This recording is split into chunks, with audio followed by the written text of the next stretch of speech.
मनीष राणा जी, बिहार से। श्री हरिवंश महाराज। श्री हरिवंश महाराज जी, आपके चरणों में दास का दंडवत प्रणाम। महाराज जी, आज के 8 महीने पहले मैं आज करने वाला था। अगर उस वक्त आपने मुझे डांट ना लगाई होती और संभाला ना होता तो शायद आपका ये बच्चा आज आपके सामने जीवित ना होता। इसके लिए मैं आपका ऋणी रहूंगा। महाराज जी, ये सब मेरी ही नादानी की वजह से, किसी के आसक्ति में पड़ जाने से हुआ था। गुरुदेव, अब मैं 25 वर्ष का हो गया हूँ। शास्त्रों के अनुसार ये ब्रह्मचर्य आश्रम होता है, जो कि मैंने सार्थक नहीं रहा। लेकिन अब मैं एक पल भी व्यर्थ नहीं गंवाना चाहता। महाराज जी, क्या ये संभव है कि मुझे सौभाग्य मिले कि जो मैंने अवसर गवा दिया है मैं उसको फिर। हाँ, बिल्कुल बिल्कुल, बहुत उत्तम, बहुत उत्तम। जो भूल हो गई उसको सुधार कर एक अच्छे महात्मा बन सकते हो। जब एक चोर, हिंसक, नीच आचरण करने वाला मरा मरा कह करके बहुत ऊंचाई पर चढ़ सकता है, तो आप इससे ज्यादा बिगड़ेल तो हो नहीं, है नहीं? जी महाराज जी, वो बहुत बड़ी चूक हो गई थी।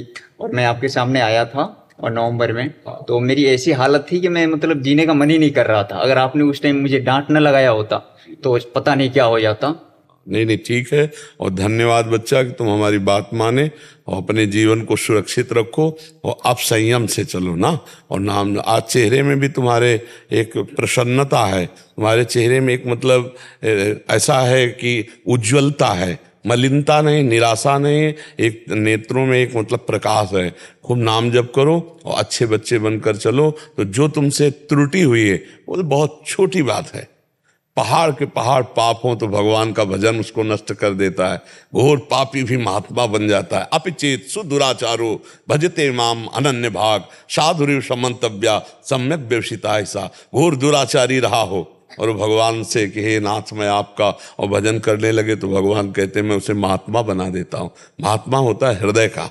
जैसे हम आज कहा ना, आपका चेहरा प्रसन्न, आपके नेत्रों में एक तेज दिखाई दे रहा कि हाँ आप पवित्रता से, आप ब्रह्मचर्य से चल रहे हैं। पीछे की सब पूर्ति हो जाएगी, जन्म जन्म की बिगड़ी सुधर जाएगी बच्चा। बस ऐसे धैर्य पूर्वक चलते रहो। और संसार बड़ा धोखेबाज है, इसमें फंसाओ ना फंसो। यहाँ कोई सत्य प्यार करने वाला नहीं है, यहाँ कोई तुम्हारे सुख को देखने वाला नहीं।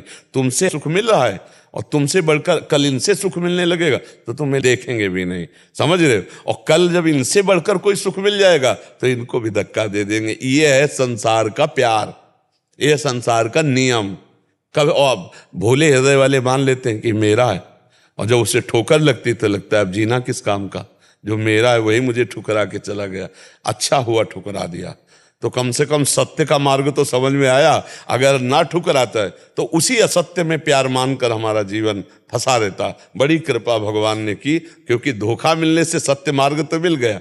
जब चिंतामणि वैश्या ने बिल्व मंगल को धक्का लगवा के निकलवा दिया, क्योंकि अब कुछ पास था नहीं, तब उनको जब कोई रास्ता नहीं रहता तब एक रास्ता रहता है भगवान का। तब उन्होंने भगवान का आश्रय लिया और आगे चलकर बहुत बड़े महापुरुष हुए। बिल्व मंगलाचार्य जी कहा गया उनको। जहां वैश्यागामी वहां बिल्व मंगलाचार्य कहा गया। और भगवान श्री कृष्ण का साक्षात्कार किया और अद्भुत लीलाओं का गायन किया। तो आप भी भगवान के अंश हैं, कोई कमी थोड़ी।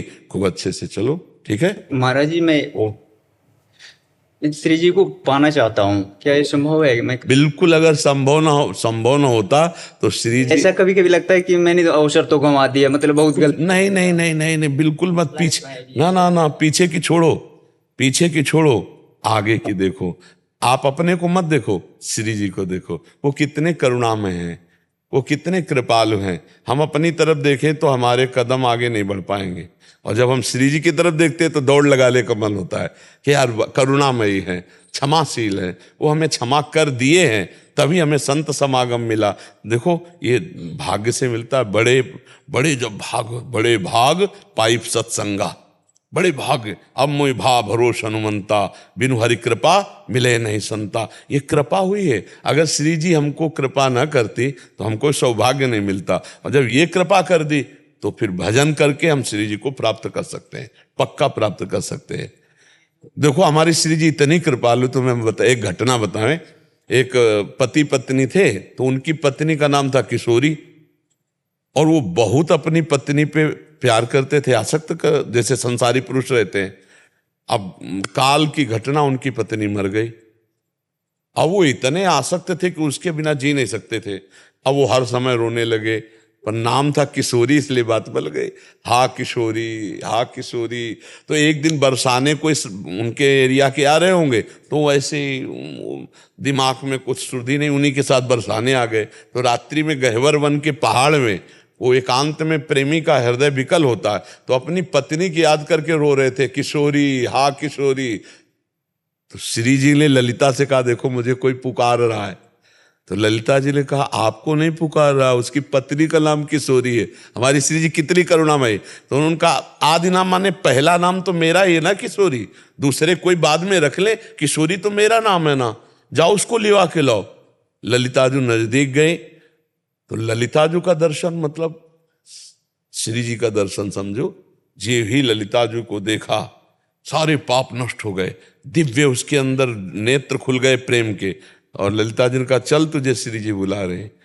और जे श्री जी को देखा तो अब असली किशोरी को देखा, नकली शरीर के लिए लो, अब तो खत्म। वही बहुत बड़े महात्मा हुए, क्या नाम उनका? अली किशोरी। अली किशोरी जी, बहुत बड़े संत हुए अली किशोरी जी। तो समझ पा रहे हो, पत्नी में आसक्त और बहुत बड़े महात्मा अली किशोरी जी हुए। तो तुम तो अभी बच्चे हो, खूब भजन करो, श्री जी क्यों नहीं मिल जाएंगी? कभी कभी जैसे गुरु जी ना कि मैं मेरे अंदर ऐसी भावना आती है कि मैं श्री जी को प्राप्त करूंगा, मैं श्री जी तक पहुंचूंगा, तो ऐसे मन में अंदर आता है ना कि तू करेगा, तू तो इतना हाँ, है। तो उसी समय उत्तर, तो उसी समय उत्तर दो कि हूं तो उन्हीं का अंश, जी यही है भरोसा। वो हाँ उन्हीं का अंश हूं, मैं क्यों नहीं श्री जी को प्राप्त कर सकता? श्री जी बहुत करुणा, ऐ मन तेरी बात मैं नहीं मानता, तूने तो सदा सलाह देकर मुझे नीचे गिराया है, अब मैं संतों की सलाह से तेरी बात को काट करके मैं आगे बढ़ूंगा। तभी मन को अधीन करके भगवत प्राप्ति की जाती है। अच्छे से चल।